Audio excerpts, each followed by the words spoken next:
Hey guys, so I had already made a video on knife sharpening, but I guess I was talking more about theory and overall how to sharpen all knives. Someone had requested that I make a video on specifically on hoof knives, and I'm assuming that they probably want to see, closer detail on how I'm doing it. I kind of wanted to avoid getting too detailed because I don't want to get too nitpicky about how to do it. Just because there are a lot of people that are really nitpicky on you have to do it exactly like this, and that's not my style.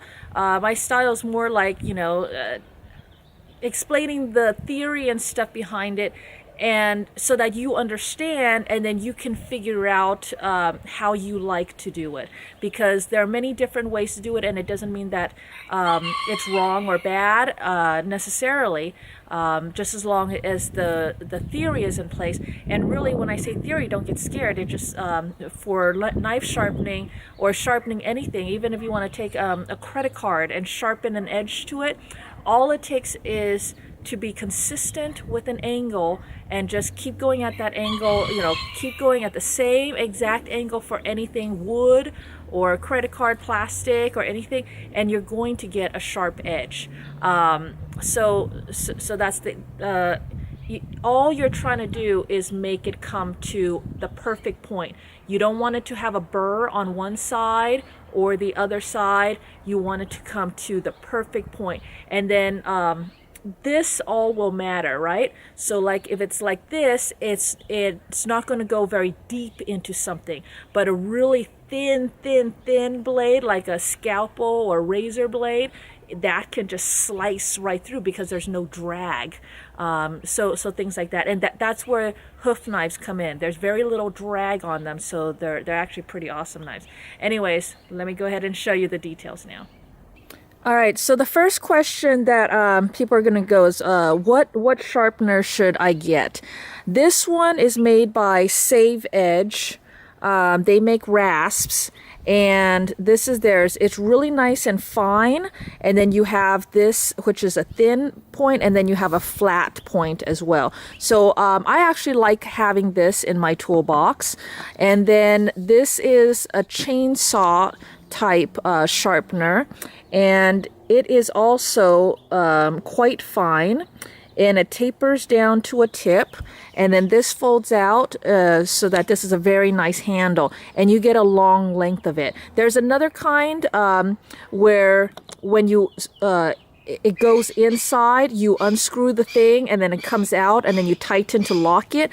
But then and then you can also pull it completely out. One end is going to be a tapered end, one end is going to be a thicker end, so you can reverse it, put it back in, and then tighten it up again. Those ones are great. The only thing I don't like about those is sometimes your working sharpener is really short. This one is nice because it's so long, so you have a lot to work with. And then I do like having something super fine. This is ceramic, and it's a triangle, and I like having that because the finer you get, then the more smooth you're going to get. The more glass-like you can get the surface to be, then the better. The coarser the surface, if you looked at it under a microscope, you'll see the coarseness of the blade. The coarseness of the sharpener that you're using will actually, the blade will still be like that. So the finer and finer, it's going to be smoother and smoother until it's like glass. Okay, so this is a really cheapo hoof knife that actually is really handy to scrape off glue left over from the hoof glue and stuff. But what I was saying before is the bevel. You want something that doesn't have much of a bevel. Oh, this looks horrible because it's all rusted. I'm sorry, I was using this to carve wood as well, because it actually worked really well for that. But so ignore the state of my knife, and I apologize. But so this one here is actually curved. So it's kind of flat here, but then it curves down because it tapers on the end. So I'm a little bit cautious about using the flat end of it like that. And but what I'll use is this end of it. So let's see. Start on one end, find your angle. If you need to rest your hand or rest the blade or something like that, find your angle and then just run it across, trying to maintain that same angle. So your focus is to make sure that the angle stays consistent. If you're only able to keep the angle consistent by going like this, then that's what you do. If you can also keep the angle consistent pulling back, well, then you can do that too. There is no real wrong or right. You just want the same angle over and over and over and over.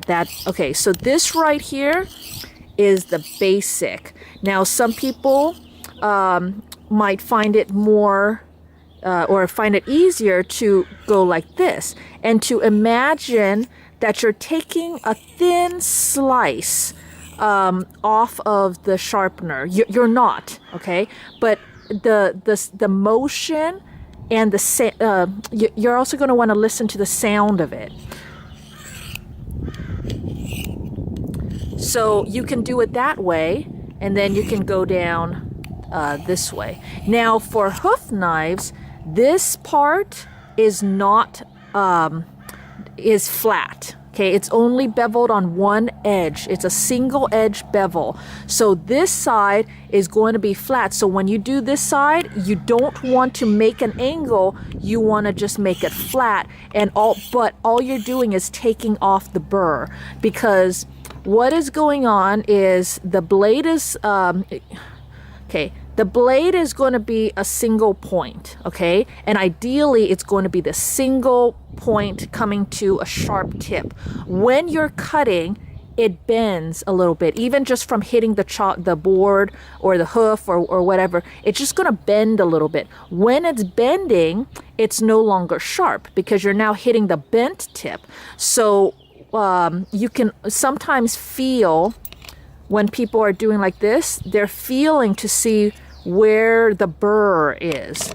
This is called the burr. So you want to take off that burr. When you take off that burr, then you come to the sharp edge again. Okay, hopefully I'm explaining that right. So when I keep doing it this way, then I am making all these microscopic little metal shavings and burrs, and it's bending the metal over this way, and then I can feel a burr on this side. So then I'm going to take off that burr. And that's why they say if you do one here, you should do one on the other side. But that's mostly for double-edged blades. This is a single-edged blade. So one edge is straight and one edge is has the angle on it, like that, okay? So hoof knives are single-edged.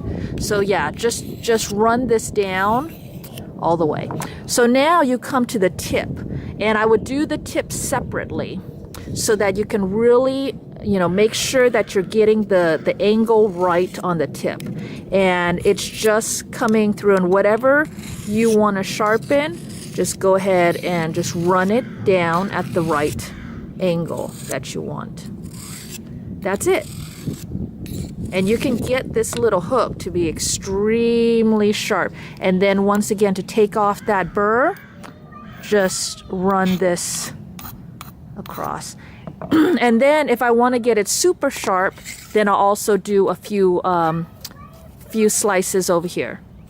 All right, so my favorite hoof knife is the Icar brand. They are made in Italy, and they are awesome. I absolutely love these. They come super duper sharp, and you see how this taper goes all the way down, so there isn't an actual real bevel on it. That makes it slide so nice. This one is a drop blade, so you see how the blade drops down. Your typical straight hoof knife, this is my cheapo, it's just a, you know, straight blade, right? And then here is your drop blade, like that. So I like the drop blade. I don't know why, it's just a personal preference. But once again, you're just gonna, you know, pay attention and just go like that. And then when you get to the hook, then you're just going to do the hook part, and then you're going to take off that burr. And sometimes I do go like this as well. I've tried that technique. You can go like that. If that's how you feel like you can be more consistent like this, then then do that. The key is the consistency.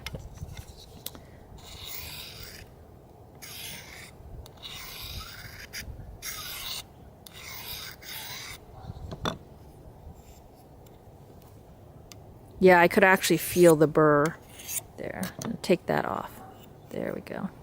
And then to do a loop knife, then it's going to be all with this one to get in here. Sorry, I'm also looking through my camera to make sure that you guys are seeing the correct thing. So my angles are going to be off and stuff, but basically it's going to, you know, you're just going to come down and work this edge. Just do one side and then do the other side and stuff like that. So that's all. Just get your angle and then work it across. The reason why you don't want to just do one like this is because then you can shave this part thinner than over here. So you want to come all the way down so that everything stays consistent. That's why they say that, okay? But, you know, you can modify and do however way you want once you get a hang for it. And then once again, you want to lay it flat and take off that burr. Now, if you have stuff like nippers too, it also works. These are great for getting inside and detail work and the bars, or you know, the frog sometimes as well. These are great. These are Bonsai knob nippers. They have different kinds, but this is the one that I like to use. And you can also sharpen your nippers. So you just find the angle, and then you go. Now, sometimes you can just lay it very, very lightly, and then you can actually feel for the angle, and then all you do is follow that along. And then same on the other side. And then take off any burrs. And this gets super duper sharp, and it's really easy to cut. You also want to make sure that there's no gaps, that it's meeting right and stuff like that all throughout. My GE nippers, they naturally stop because there's a stop on the bottom end, so there is a little bit of a stop, and that's normal. I'm trying to remember how big the gap is, like just very, very tiny, but there is a gap, but that makes it so that when you're actually cutting and you're using your force, then it will close all the way like that. Okay, but just sitting naturally, I think there's a little gap. And that's normal. So I think that's all. Really, really simple. If there are any questions, go ahead and let me know in the comments below. This one is a Lansky, but it's just called a chainsaw sharpener, I believe. It's for sharpening chainsaw blades. All right, so there you go. Bye, guys.